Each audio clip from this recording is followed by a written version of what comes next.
Hello, ladies and gentlemen. Welcome back to the channel. We are previewing my first tournament as part of the UJ team. Will be the Gauteng Cup. Obviously, they did put on an event earlier this year. It wasn't a team event. They were just hosting kind of like a fundraising tournament. But I'll speak about that and all the other things the club has been up to at another point. Today, we are previewing the Gauteng Cup.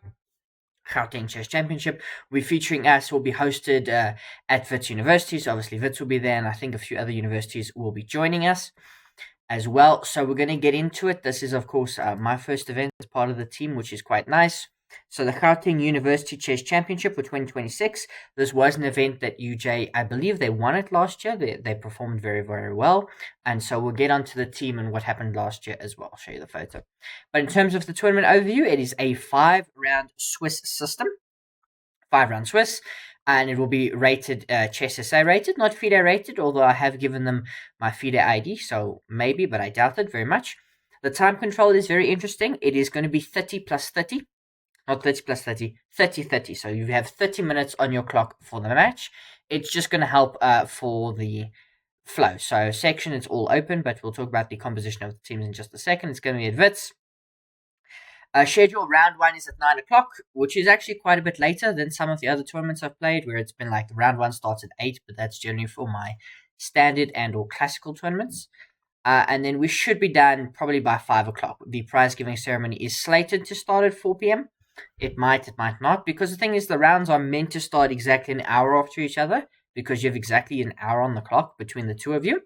However, it might finish earlier, might finish later, depending. So I assume round 2, 3, 4, and 5 will be at rate of play.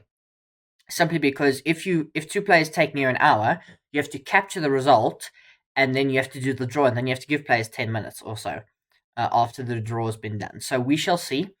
I'll talk about how I'm going to do the review in just a minute as well. Eligibility and team composition. So each participating university may enter a maximum of 3 teams.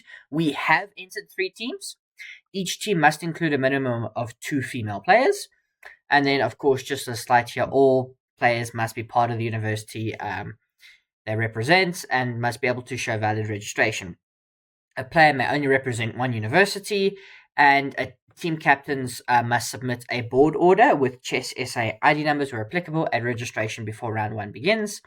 In terms of the pairings, it's a 5-round team Swiss tournament, so you're going to be in your team, and then board 1 plays board 1, board 2 plays board 3, board 2 plays board 2, and so on. And then in your matchup, whoever scores the most points wins. So let's say boards 1 to 4 all win, and board 5 loses, then you would win the match 4-1. And so on. So that's normal, but then how you score your points is a bit different, because if you win your matchup against the other team, you get 3 points overall, but in your individual games, you're getting a point for a win. So team pairings for each round are generated using the Dutch-Swiss pairing system, where it's going to be 3 points for a win, a point for a draw, and 0 for a loss.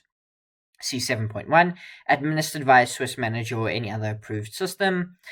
Pairings will be projected on the or posted on the official notice board and or projected on screen no later than 10 minutes before the start of each round. Hence why I say some of the other rounds might start a bit later, because you have to have the pairings up 10 minutes before the round. So if the guy's only finished a minute before the next round is meant to start, we have a problem. Look, some of the rounds might go very quickly. 30 plus 30 is not a long time control, and because it's kind of rapid, people play quite quickly. It could go quite thing, but it is capped, so potentially time scrambles towards the end. Colors are automatically done by the pairing system. Board numbers are fixed. Game rules and time control, so we already know it's going to be 30 plus 0. FIDE default rule applies. Illegal touch move rule applies. That's where the game could get made longer, because if you make an illegal move or you touch move or whatever, then your opponent gets time added to his clock. Mobile phones aren't allowed. Individual scoring, so that's when I play my opponent. A win is 1 point, draw is a half, loss is 0. Same as always. It's just when the overall team, it's kind of like Premier League scoring. If you watch the Premier League in England or any general football scoring, Bundesliga, Serie A, MLS, I assume uses the same. It's pretty much the same for football all around. You win your game, you get 3 points. You draw, you get 1 point. You lose, you get 0. So, yeah. where 2 or more players finish with the same number of points. Standings are determined by the following tiebreak criteria, which we can go through. Team scoring, as we said, is a win is 3 points, a draw is 1 match point, and a team is 0 match points, and so on and so forth. Team tiebreak scores, conduct, fair play, and discipline, equipment and venue, board pieces and digital clocks will be supplied by the host, disputes and appeals, and so on. Prizes, the championship trophy goes to the best university team. Gold medals for the first place, silver and bronze are allocated to the second and third place, amendment to these rules, and so on and so forth. This is the UJ team. I've been picked in Team A after I'm hoping they think I'm pretty good, and I did all right in the 2 training sessions that we had, which I did stream on the channel. You can check them out. They'll be in the description, I think, along with all the other things I've done related to UJ. And then just here on the UJ Chess Club Instagram page, you can see from last year the team that went to go play the 2nd edition of the Gauteng Cup. I believe this is the 3rd one. Last year UJ hosted it, and as I said, I think the A team went on to win the tournament. So we will be looking to do quite well again this year. And yeah, really excited. This is, as I mentioned, my first tournament since like February, March, when I played at Trinity House. Yeah. Look, I've played very well there. Got 4 wins and 1 loss. Finished third, tied for third.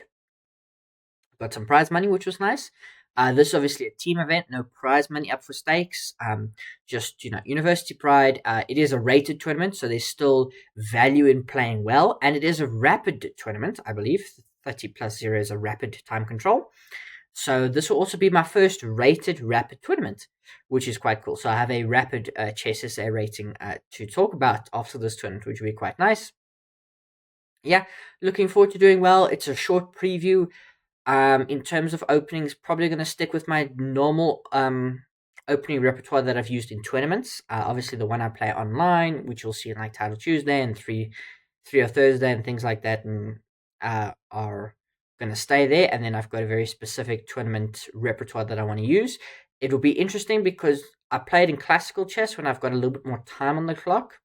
The last time I played 30 plus 0 was the UJ Trials last year. Obviously, I just played it as a part of a tournament and to kind of get integrated with the team a little bit, to get to know some of the guys and just have fun ahead of the UJ Open, which I performed not so great in.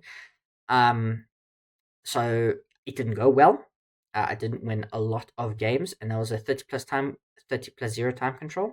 So we'll see. Hopefully, I'm in better form, I think, at this point than I was last year. So we'll see how it goes. In terms of the recap, of course, I want to make one. I don't know how it's going to go in terms of notation. I haven't mentioned anything about notation pads. Now, of course, it is rapid time control, so notation is not necessarily needed.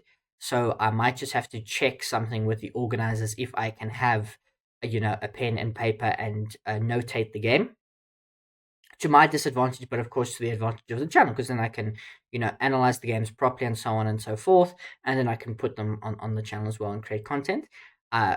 So we'll see if I'm allowed to notate and what I'll be able to do about that. I've got some old notation pads that I can use and so on and so forth.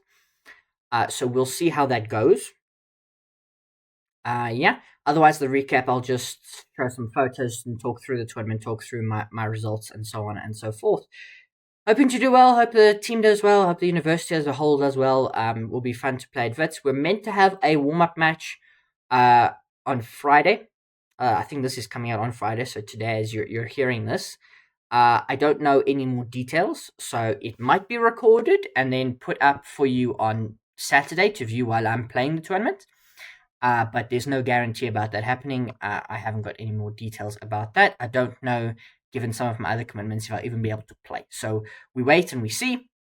But really excited about Saturday. Really excited to get involved and to have a good time at the tournament. See what I can do. Hopefully the team does well. It's a team event, so personal glory, of course, up for stakes. If I go 5-0, I get a really nice rapid rating. But of course, it is all about the team doing well at the end of the day. Hopefully, I can do well and contribute positively to the team and not drag them down. Otherwise, that's all I have to say. Thanks for watching. I hope you enjoyed the video. Wish me luck ahead of Gauteng Cup 2026. I believe it's the 3rd edition. Cheers.